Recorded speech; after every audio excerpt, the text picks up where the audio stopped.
Sang Dewi ini tidak pernah menyangka dalam mimpinya bahwa pria lemah yang ia buang ke kedalaman labirin untuk mati sebenarnya memiliki keterampilan curang yang sangat kuat.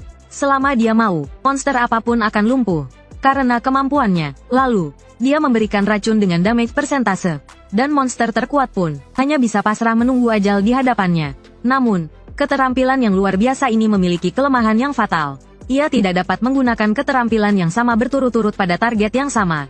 Ditambah lagi, mananya sudah habis, sehingga ia terpaksa menguras tenaganya untuk menggunakan keterampilannya menghadapi pasukan monster yang tak terhitung jumlahnya. Meskipun tekad balas dendamnya kuat, kesadarannya mulai memudar. Namun, di saat genting ini, monster-monster sebelumnya tiba-tiba menjerit kesakitan. Sejumlah besar poin pengalaman tiba-tiba mengalir ke tubuhnya. Levelnya tidak hanya melonjak ke 258, tetapi mananya juga terisi kembali dengan cepat. Dengan begini, ia tidak lagi memiliki kekhawatiran.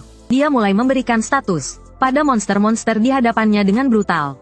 Dan seiring bertambahnya jumlah penggunaan skill lumpuhnya juga meningkat, dan sekarang dapat digunakan pada beberapa target sekaligus. Dengan begini, monster-monster ini celaka. Dia berjalan santai di antara mereka, memberikan racun satu persatu. Hitungan mundur kematian monster-monster ini pun dimulai. Memanfaatkan kesempatan ini, dia akhirnya punya waktu untuk memeriksa panel statusnya. Pahlawan, semua nilai di panel statusnya meningkat ratusan kali lipat. Dan seiring kematian monster-monster, level dan atributnya terus meningkat. Hanya dalam 2,5 menit, levelnya naik menjadi 500. Dan mananya mencapai angka 5 digit yang mencengangkan. Namun, saat dia bersemangat, dengan kekuatannya, monster-monster yang tersisa ketakutan dan melarikan diri. Melihat itu, dia tidak mengejar mereka, melainkan mencari barang-barang yang berguna di antara tulang belulang manusia yang berserakan. Selanjutnya, untuk bertahan hidup, dia harus menemukan air dan makanan. Sayangnya, tempat ini adalah surga bagi monster. Dan selain tulang belulang manusia, tidak ada yang bisa dimakan. Maka, untuk bertahan hidup dalam keadaan kelaparan, ia terpaksa memikirkan untuk memakan monster. Namun, setelah beberapa kali mencoba, ia menemukan bahwa monster di sini bukanlah makhluk biasa. Tubuh mereka tertutup baju besi yang keras, dan bahkan bola mata mereka yang lunak pun tidak layak untuk dimakan. Tanpa daya, ia hanya bisa berbaring untuk menghemat energi. Saat itu, ia tiba-tiba menyadari ada perubahan pada kantong kulit sebelumnya. Lalu, ia memasukkan mana ke dalamnya. Tak disangka, dia menemukan dendeng sapi lezat dan minuman bersoda di dalamnya. Meskipun dia tidak tahu bagaimana itu bisa terjadi, tapi sang protagonis yang kelaparan tidak peduli. Setelah makan dengan lahap, dia mulai menjelajahi tempat ini. Dimanapun sang protagonis berada, monster-monster, sekuat apapun mereka, akan berbaris rapi, dan diam-diam menunggu ajal mereka. Setelah pembantaian tanpa ampun selama berhari-hari, level sang protagonis naik menjadi 665. Dan selama periode ini, dia menemukan banyak ruang rahasia di reruntuhan. Di dalamnya penuh dengan kerangka manusia, yang mati kelaparan karena kekurangan air dan makanan. Setelah menerima warisan mereka, sang protagonis menemukan sebuah surat di ruang rahasia terakhir. Surat itu berisi identitas orang yang meninggal. Ia mengaku sebagai pahlawan kegelapan terkuat di masa lalu. Dia dikirim secara paksa ke sini, karena dianggap sebagai ancaman bagi Dewi. Untuk membalas dendam pada Dewi, dia menyiapkan hadiah untuk generasi selanjutnya. Hadiah itu adalah buku lengkap tentang jurus terlarang, beserta mantra kutukan tambahan. Mungkin ini adalah alat balas dendam yang telah disiapkan oleh pahlawan kegelapan untuk Dewi. Setelah mengucapkan selamat tinggal pada seniornya, sang protagonis tiba-tiba menemukan tulisan darah di dalam buku. Tulisan itu memperingatkannya untuk berhati-hati terhadap iblis pemakan jiwa. Semua orang di sini dibunuh olehnya. Setelah meninggalkan ruang rahasia, sang protagonis segera menemukan jalan keluar dari reruntuhan. Namun masalahnya, diperlukan sesuatu untuk membukanya. Mungkin benda itu ada pada iblis pemakan jiwa. Namun, mampukah sang protagonis mengalahkan monster, yang bahkan pahlawan kegelapan pun takluk? Meskipun sebelumnya, dia telah membunuh banyak monster, dan meningkatkan atributnya ke tingkat yang luar biasa. Dia masih merasa tidak yakin. Bagaimanapun, dia harus mencobanya. Setelah pencarian yang cermat, dia akhirnya menemukan jejak iblis pemakan jiwa. Itu adalah monster berwajah manusia yang mengerikan, dengan permata di dahinya. Mungkin itu kunci gerbangnya. Sang protagonis berencana untuk melumpuhkannya terlebih dahulu. Tapi begitu dia mengintip, telapak tangannya terluka oleh iblis pemakan jiwa. Karena sang protagonis harus meneriakkan nama skillnya saat mengaktifkannya. Dia tidak berdaya melawan monster dengan kemampuan serangan balik otomatis ini. Dia benar-benar tidak berdaya. Saat dia sedang kebingungan, iblis pemakan jiwa yang tadinya diam, Tiba-tiba bergerak, ia membuka mulutnya, dan memuntahkan cairan menjijikkan yang tidak diketahui. Dari cairan itu muncul beberapa andit yang mirip manusia. Sang protagonis tahu, bahwa iblis pemakan jiwa sedang menunjukkan kepadanya, bagaimana manusia-manusia itu mati, hanya untuk memicu rasa takutnya. Sebagai hiburannya, di bawah tekanan para andit ini, sang protagonis terpaksa melumpuhkan mereka. Namun, mendengar tawa iblis pemakan jiwa yang melengking, sang protagonis menyadari bahwa ia tak bisa membunuh mereka. Meskipun para mayat hidup ini bukan lagi manusia. Melihat protagonis yang ragu-ragu, ekspresi iblis pemakan jiwa semakin senang. Ia tampak menikmati keputusasaan mangsanya sebelum mati. Luar biasa, lumpuh. Tidak, luar biasa. Saat ini adalah momen terbaik untukmu. Momen terbaik yang kau nantikan. Celah yang tercipta karenanya. Kau tidak menyadarinya, kan? Aku tidak pernah menurunkan tangan kiriku ini. Inilah dia. Kelemahan fatal yang dimiliki oleh orang kuat yang sombong. Saat dimana mereka merasa lebih unggul dari lawannya. Saat dimana mereka yakin telah menang. Celah besar yang tercipta, namanya adalah kecerobohan. Level keahlian meningkat.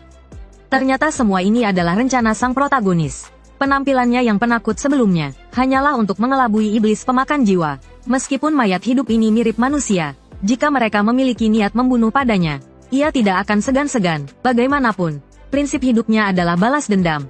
Balas setimpal, diremehkan sebagai sampah. Ia berhasil membalikkan keadaan. Akhir hidupmu sungguh menyedihkan. Benar, kan, iblis pemakan jiwa? Memaksa diri bergerak saat lumpuh, akan menimbulkan kerusakan tambahan. Racun.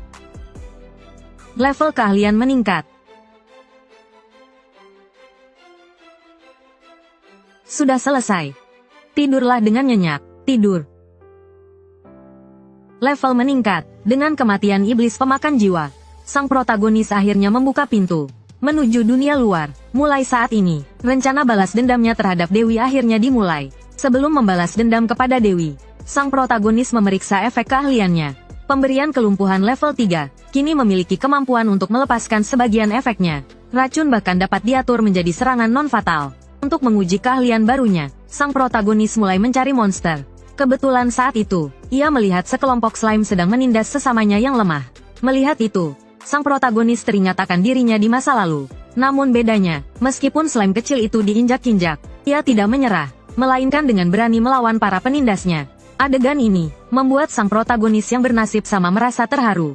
Ia pun segera bertindak, melumpuhkan para slime, dan mencoba racun non-fatal. Setelah memastikan efek keahliannya dapat dilepaskan kapan saja, sang protagonis mengusir para slime besar. Lalu ia berjongkok, dan memuji slime kecil yang berani melawan. Ia berharap slime kecil itu di masa depan, dan dia akan mempertahankan keyakinan ini. Setelah mengatakan itu, sang protagonis tidak membuang waktu lagi. Setelah dengan mudah melepaskan efek lumpuh slime itu, dia bersiap untuk pergi dari sana. Namun tak disangka, setelah itu, slime itu seolah mengincarnya. Kemanapun sang protagonis pergi, slime itu akan melompat-lompat mengikutinya.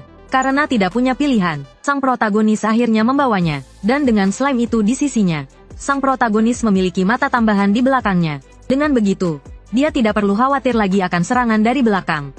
Dan untungnya, di dalam buku terlarang itu, tertulis cara membuat ramuan untuk memperkuat slime. Namun sebelum itu, sang protagonis lebih dulu mengatakan bahwa dia akan membalas dendam pada sang dewi. Bersama dirinya pasti akan sangat berbahaya. Meski begitu, apakah slime itu masih ingin mengikutinya? Mendengar itu, slime itu tidak menjawab. Ia hanya menunjukkan tekadnya dengan mengubah warna kulitnya dengan cepat. Terkuat, ayo kita lakukan. Sementara itu, sang putri kerajaan sedang bersembunyi di hutan dari para pengejar. Melihat para pengejar semakin dekat, merasa terpojok, ia memutuskan untuk melawan. Tiba-tiba sang putri menari dengan anggun. Kemudian, seperangkat baju zirah peri muncul di tubuhnya. Namun, siapa sangka, para pengejar di belakangnya malah dengan bodohnya menemukan sang protagonis. Sebagai penjaga suci yang terkenal di kerajaan, mereka tentu saja meremehkan bocah kotor seperti sang protagonis. Si rambut ungu, seorang pendekar pedang, bahkan mengatakan bahwa dia bisa menggunakan sang protagonis yang masih hidup untuk menguji senjata barunya. Melihat mereka tidak menganggapnya serius, sang protagonis berpura-pura lemah dan memohon agar nyawanya diampuni. Namun, reaksinya ini malah memicu sifat kejam si rambut ungu. Ia langsung mengayunkan pedangnya ke arah sang protagonis. Lumpuh. Bagus, berhasil melumpuhkan manusia juga. Benar saja, hanya Dewi Sialan itu yang spesial. Tidak, mungkin, mengabaikan ekspresi terkejut mereka. Sang protagonis menyadari bahwa para bajingan ini tidak lebih berbahaya dari monster di labirin. Membunuh mereka pun sangat mudah. Karena itu, dia tidak perlu menahan diri. Siapapun yang berniat membunuhnya, hanya akan menemui ajal. Bahkan mantan teman sekelasnya pun demikian. Saat sang protagonis menggunakan keahliannya, penjaga suci terkuat kerajaan, musnah di hutan tak bernama ini. Dan setelah menggeledah barang-barang mereka, sang protagonis secara tak terduga merasakan keberadaan orang lain di dekatnya. Di sisi lain, sang putri yang sedang siaga tiba-tiba menyadari bahwa jejak para pengejarnya menghilang secara misterius. Sebagai gantinya, muncul aura yang mengerikan. Bahkan para peri, semua monster memperingatkannya dengan suara ketakutan yang luar biasa. Tiba-tiba, sang putri menebaskan pedangnya ke belakang. Namun tak disangka, yang muncul adalah slime biru. Dan tepat di belakangnya, sang pahlawan langsung melumpuhkan sang putri. Melihat sang putri tidak berdaya, sang pahlawan menyadari niat membunuhnya tidak murni, dan memutuskan untuk memberinya kesempatan. Sang pahlawan sangat membutuhkan informasi tentang dunia ini. Jadi, selama sang putri patuh, dia tidak akan membunuhnya. Kemudian, sang pahlawan melepaskan kelumpuhan di kepala sang putri, agar dia bisa berbicara. Dalam percakapan itu, sang putri mengetahui bahwa sang pahlawan telah memusnahkan pengawal suci. Meskipun dia sulit percaya, dia sepertinya memastikan dengan suatu cara bahwa sang pahlawan tidak berbohong. Karena itu, sang putri, yang menganggap sang pahlawan sebagai penyelamatnya, menceritakan semuanya. Menurutnya, tempat ini bukan lagi wilayah kerajaan tempat sang pahlawan berpindah. Mantra di tangan sang pahlawan bukanlah tulisan biasa, meskipun dia tidak mengerti artinya. Konon di masa lalu, ada sosok yang disebut penyihir terlarang, yang menguasai pengetahuan luas tentang tabu dunia. Dia pasti tahu sesuatu tentang ini. Dan orang itu berada di tempat bernama Sabuk Iblis Kinsei. Itu adalah wilayah paling berbahaya di tengah benua. Setelah mendapatkan informasi yang diinginkan, sang pahlawan tidak lagi menyusahkan sang putri. Namun, demi keamanan, dia tidak melepaskan kelumpuhan sang putri, melainkan membiarkannya hilang sendiri. Dalam beberapa menit setelah dia pergi, meskipun itu berarti sang putri tidak berdaya selama waktu itu bukan urusannya. Sang dewi tidak pernah menyangka bahwa sang pahlawan pecundang yang dibuangnya benar-benar keluar dari kedalaman labirin. Ini, sang pahlawan tidak lagi lemah. Levelnya yang mencapai 4 digit, mengalahkan semua orang di dunia ini. Tanpa berlebihan, sang pahlawan telah menjadi yang terkuat di dunia ini. Namun, untuk membalas dendam pada sang dewi, sang pahlawan pertama-tama menyembunyikan identitasnya, dan pergi ke kota untuk mencari informasi. Menurut prajurit wanita penjaga gerbang, sang markis sedang merekrut orang untuk menjelajahi labirin. Dan kebetulan, serbuk tulang raja kerangka, yang dibutuhkan slime untuk naik level, juga ada di sana. Maka, pada hari itu juga, sang pahlawan menyamar sebagai tentara bayaran, dan bergabung dengan tim penjelajah. Sang markis berkata, bahwa siapapun yang bisa mendapatkan piala mata naga dari kedalaman labirin, akan dihadiahi 300 koin emas. Dan para petualang boleh menyimpan material monster yang mereka dapatkan. Mendengar itu, sang pahlawan lega, karena dia tidak ingin ada masalah di sini. Namun, saat sang pahlawan sedang mengantre untuk mendaftar, dia tiba-tiba melihat seorang pria berambut pirang yang tampak mesum, melecehkan seorang gadis berjubah hitam. Menurut si rambut kuning, gadis itu mungkin saja mantan kapten ksatria kerajaan Sucineya, kerajaan yang baru saja dihancurkan Liu. Si rambut kuning pernah mencoba mendekatinya, tetapi ditolak dengan sikap dingin oleh gadis itu. Jadi, inilah kesempatannya untuk balas dendam. Dan tidak masalah jika gadis itu tidak mengakui identitasnya. Karena kabarnya, kapten itu selain wanita yang sangat cantik, yang paling penting, dia adalah High Elf yang dihormati sebagai ksatria putri. Telinga runcingmu itu adalah bukti bahwa kau adalah mantan kapten, Seras. Bagaimana? Orang yang mengungkap identitas asli ksatria putri adalah aku. Si rambut jamur kuning berkilau. Aneh, orang yang kutemui di hutan. Bagaimana mungkin? Dan berbeda, wajahnya berbeda. Namaku Miss Barukas, bukan Seras Ashrain. Apakah kau puas sekarang? Bagaimana mungkin? Si rambut kuning yang salah orang ini tidak menunjukkan penyesalan. Dia bahkan masih dendam, karena sikap dingin gadis itu. Sebelum pergi, dia bersumpah akan membalas dendam. Setelah drama ini, saat sang protagonis pergi untuk mempersiapkan perbekalan, dia bertemu lagi dengan gadis itu. Karena kebaikan hatinya, dia memperingatkan gadis itu untuk berhati-hati terhadap si rambut kuning. Bagaimanapun, dia sudah sering bertemu dengan orang brengsek yang suka main hakim sendiri karena hal sepele. Dia sudah sering melihatnya. Ngomong-ngomong, sang protagonis membutuhkan pemandu untuk membeli perbekalan.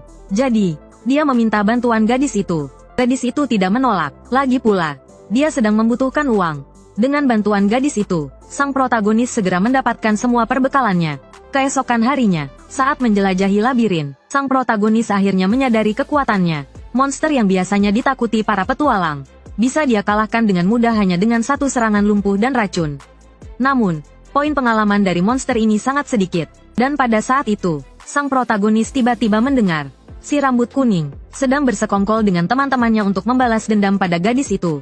Mendengar kata-kata kotor si rambut kuning, sang protagonis merasa sangat muak. Jadi, dia memutuskan untuk menggunakan trik andalannya.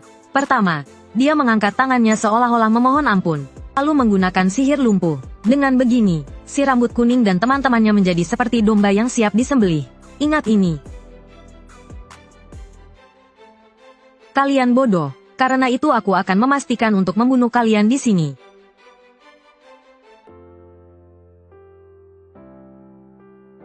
Sepertinya kalianlah yang akan jadi makanan monster. Setelah menghabisi si rambut kuning dan teman-temannya, sang protagonis membunuh banyak monster di sepanjang jalan. Dan cara kematian monster-monster yang mengerikan ini, jelas membuat takut para petualang lainnya. Demi keamanan, mereka semua berlarian keluar dari labirin. Dan ini jelas merupakan pemandangan yang paling diinginkan sang protagonis. Dengan begini, dia dengan mudah tiba di ruang rahasia labirin. Melihat piala suci mata naga yang diletakkan di atas meja batu, sang protagonis tidak gegabah. Lagi pula, biasanya, pada saat seperti ini, patung di samping harta karun pasti akan hidup. Lumpuh. Racun. Beru, bisakah kau berjaga-jaga? Lalu, ini adalah barang utama dari acara ini. Sungguh indah. Apa yang harus kulakukan selanjutnya? Saat itu, sang protagonis tiba-tiba menyadari, gadis itu muncul di pintu masuk. Gadis itu mengira dia cukup cepat, tetapi dia tidak menyangka sang protagonis telah mendahuluinya. Sang protagonis dengan santai menyerahkan piala suci kepada gadis itu. Lagi pula, dia tidak tertarik pada hal semacam itu. Tujuan sebenarnya adalah Raja Kerangka yang tersembunyi di bawah meja batu. Meski begitu, gadis itu tetap tidak mau menerima kebaikan sang protagonis begitu saja. Meskipun dia tidak punya uang, dia bisa mempersembahkan pedangnya. Dengan kata lain, dia ingin menjadi pengawal sang protagonis. Mendengar itu, sang protagonis tahu bahwa gadis itu adalah orang yang tahu balas budi. Jadi dia tidak menolaknya.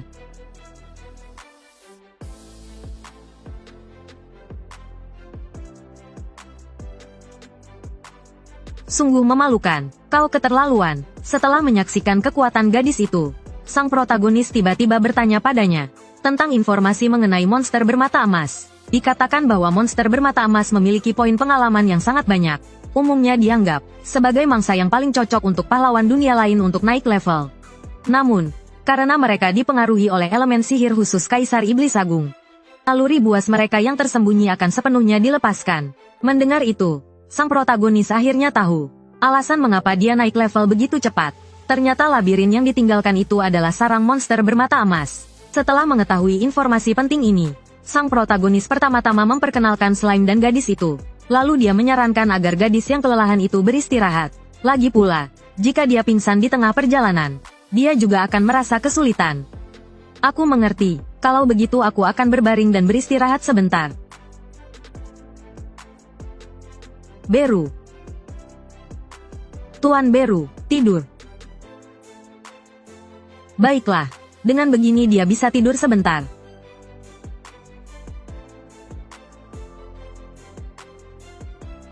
Aku sudah punya firasat. Dia adalah mantan kapten ksatria kerajaan Sucinea. Sang Dewi tidak pernah menyangka bahwa sampah yang dia anggap remeh, sang protagonis, setelah menaklukkan labirin, akan menjadi orang terkuat di dunia ini, hanya karena skill sang protagonis yang dianggap sampah, yaitu abnormal status. Adalah kemampuan tingkat konsep dengan akurasi 100%. Tidak peduli seberapa kuat monsternya, dia hanya perlu melumpuhkannya, lalu meracuninya, maka lawannya hanya bisa menunggu ajal. Seperti Raja Kerangka, monster jurang maut yang tersembunyi di kedalaman reruntuhan ini. Bahkan kelompok petualang terbaik pun hanya bisa melarikan diri darinya. Bahkan gadis elf, mantan kapten ksatria kerajaan suci, dia panik saat melihat Raja Kerangka. Dia tahu betul dengan kekuatannya sendiri, dia tidak bisa membawa pergi protagonis dengan selamat. Aku akan menahannya. Cepatlah kau lari dari sini. Pemberian kelumpuhan. Pemberian racun.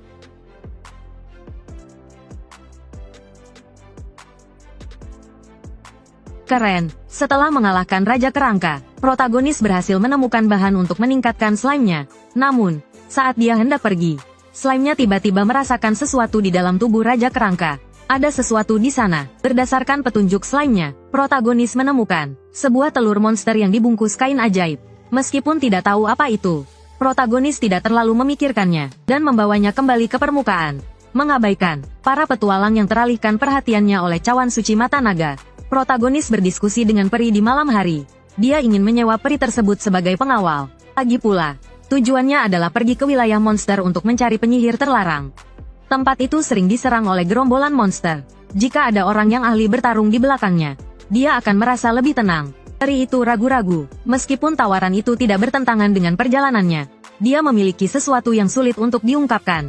Protagonis pun langsung berterus terang. Dia sudah mengetahui identitas asli peri itu. Alasannya adalah karena dia menggunakan pemberian tidur. Mendengar ini, peri itu berhenti berpura-pura. Dia langsung menunjukkan wujud aslinya. Ternyata kemampuan penyamaran peri itu hilang saat dia tidur. Itulah mengapa dia ragu-ragu dengan tawaran protagonis. Namun, karena protagonis sudah mengetahui identitasnya, mengenai imbalan pengawalan, meskipun peri itu menolak, protagonis memaksanya untuk menerimanya. Keesokan harinya, karena diundang oleh penguasa wilayah, peri itu menghadiri perjamuan. Setelah menyepakati waktu dan tempat bertemu, mereka berpisah untuk sementara. Namun, saat waktu yang dijanjikan tiba, protagonis tidak melihat peri itu. Dari percakapan orang-orang, dia baru tahu bahwa perjamuan itu sebenarnya adalah jebakan yang disiapkan penguasa wilayah untuk peri tersebut. Dan yang melakukannya adalah ksatria naga hitam yang disebut-sebut terkuat di benua itu. Sementara itu, peri yang berhasil melarikan diri sedang dikejar. Karena ilusinya telah dihancurkan secara paksa, peri cahaya saat ini berada dalam keadaan kacau. Jadi, dia tidak bisa berubah wujud.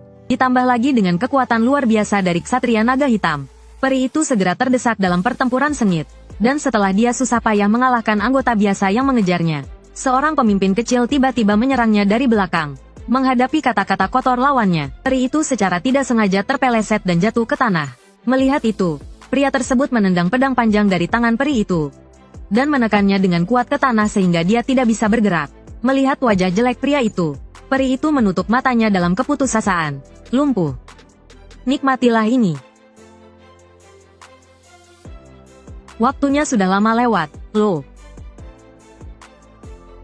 Racun. Melihat dirinya diselamatkan oleh sang protagonis, reaksi pertama peri itu bukanlah kegembiraan, melainkan kekhawatiran jika sang protagonis terus bersamanya, dia akan berada dalam bahaya. Jadi dia berencana untuk mengembalikan batu naga biru kepada sang protagonis. Urusan pengawalan dibatalkan saja. Mendengar itu, sang protagonis sedikit pasrah, dan langsung melemparkan sebuah kantong kepada peri itu. Apa itu? Bukalah. Tuh tunggu, ini semua batu naga biru? Begitulah. Mencari orang yang lebih merepotkan darimu sangat sulit. Seras. Lepaskan semua perlengkapanmu. Sang Dewi tidak pernah menyangka, ketika pahlawan rengesnya masih sibuk melawan monster kecil, pria pecundang yang dianggapnya seperti semut, sang protagonis, sudah berhadapan dengan Luther, pria yang dijuluki terkuat di umat manusia. Namun, bahkan ketika menghadapi orang seperti itu, sang protagonis hanya perlu menggunakan kelumpuhan, dan lawannya tidak bisa bergerak sedikit pun. Lalu diikuti dengan racun. Selain meratap kesakitan, lawannya hanya bisa menunggu ajal. Namun, tak disangka, belum lama ini, nyawa sang protagonis sebenarnya dalam bahaya. Saat itu, dia berniat menginterogasi tentara yang ditangkap.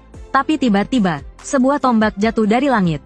Dan orang yang melakukannya adalah Luther Garland, yang dijuluki manusia terkuat. Melihat aura mengerikan, yang hanya dimiliki oleh orang terkuat, sang protagonis merasa ada yang tidak beres. Lagi pula, Luther saat ini berada di luar jangkauan serangnya.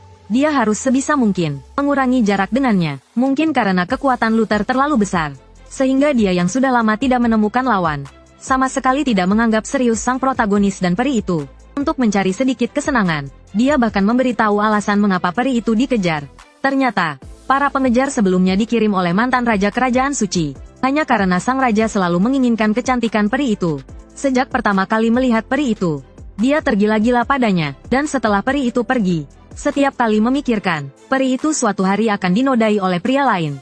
Rasa posesif yang kuat membuat sang raja sengsara. Seras, berapapun yang kau minta, akan kuberikan. Jika ada hal lain yang bisa kuberikan, akan kuserahkan dengan senang hati.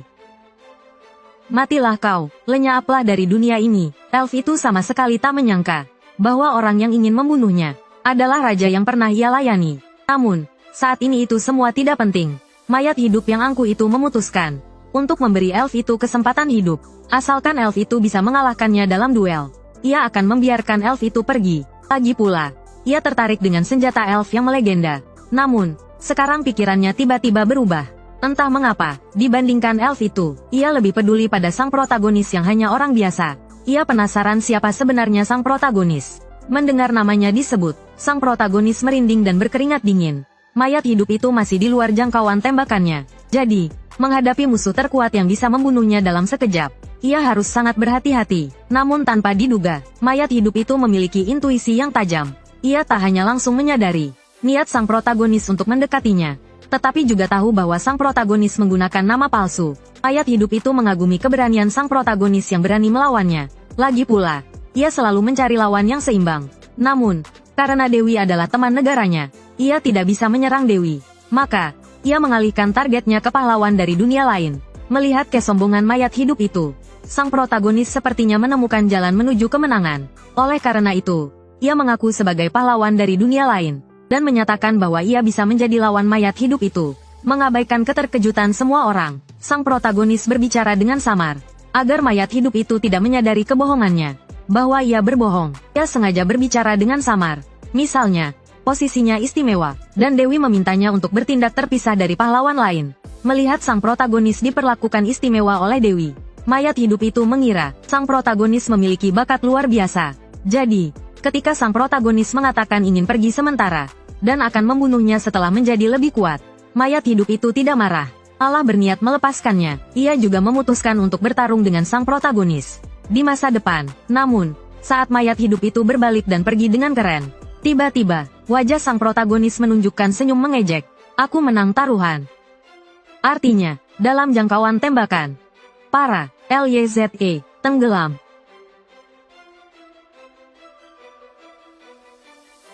Layak disebut manusia terkuat. Maaf, tapi aku tak ingin permusuhan kita berlarut-larut. Ini bukan kisah yang indah, Ark Garland. Ini adalah kisah balas dendam. Mayat hidup itu, yang disebut manusia terkuat, kini lumpuh tak berdaya.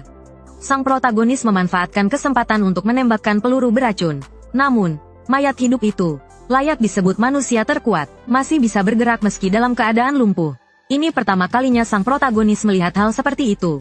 Namun, tahukah kamu, perlawanan mereka hanya akan mempercepat kematian mereka sendiri. Tapi untuk berjaga-jaga, protagonis kita memutuskan untuk menggunakan kekuatan penuhnya untuk menghadapi mereka. Kebetulan, bala bantuan musuh datang. Melihat pemimpin mereka memerintahkan pasukannya untuk menyerang mati-matian, protagonis kita tampak tenang. Lagi pula, meskipun dia telah memasuki wujud baru, dia membutuhkan waktu persiapan, dan selama aktivasi, dia akan terus mengonsumsi banyak mana. Tapi kekurangan ini tidak cukup untuk menutupi kekuatan kemampuan barunya. Kemampuan ini, yang didapatkan dari penguat monster, dimaksudkan untuk digunakan dalam waktu yang sangat singkat untuk menghabisi mereka. Akselerasi serangan bentuk beruang terakhir.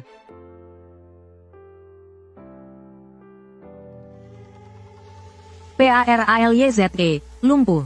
Setengah dari bentuk beruang juga adalah diriku sendiri. Jadi sekarang aku dalam bentuk beruang yang terhubung. Menghitung jarak tembak. Level skill meningkat. Skill baru telah dibuka. Skill baru yang didapatkan protagonis. Pemberian amarah akan menanamkan dorongan kekerasan ke dalam diri seseorang. Dikombinasikan dengan kelumpuhan, seharusnya bisa membunuh musuh lebih cepat. Dan pemberian kegelapan akan membuat lawan kehilangan penglihatan. Berkat subjek percobaan yang tersedia ini, protagonis kita segera memahami skill barunya.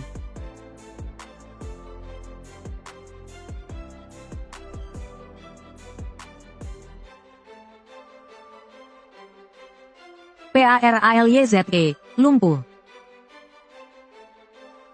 Tunggu. Ini terlalu kuat, Ksatria Garland. Kau ini sebenarnya siapa?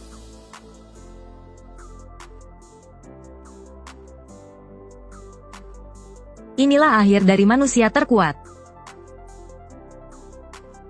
Sang Dewi tak pernah menyangka, si protagonis pecundang yang selalu dianggapnya seperti semut. Setelah menaklukkan labirin, akan menguasai kekuatan setara dewa. Dengan mudah, dia memusnahkan ksatria naga hitam yang dijuluki terkuat di antara manusia.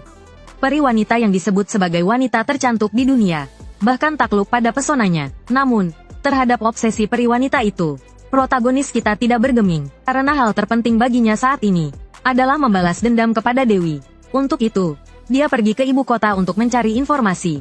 Namun sebelumnya, dia perlu menyelesaikan masalah akomodasi. Untuk menghemat biaya, sang peri menyarankan untuk hanya memesan satu kamar. Mendengar itu, protagonis kita merasa terhina. Aku ini laki-laki, loh.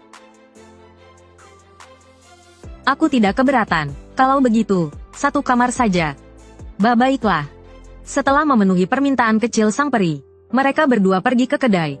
Menurut orang-orang, sebuah kelompok penyihir mengaku telah mengalahkan ksatria naga hitam. Meskipun orang-orang meragukannya, ini merupakan kabar baik bagi protagonis kita. Lagi pula, sebelum menemukan cara untuk mengalahkan Dewi, dia harus menyembunyikan identitasnya.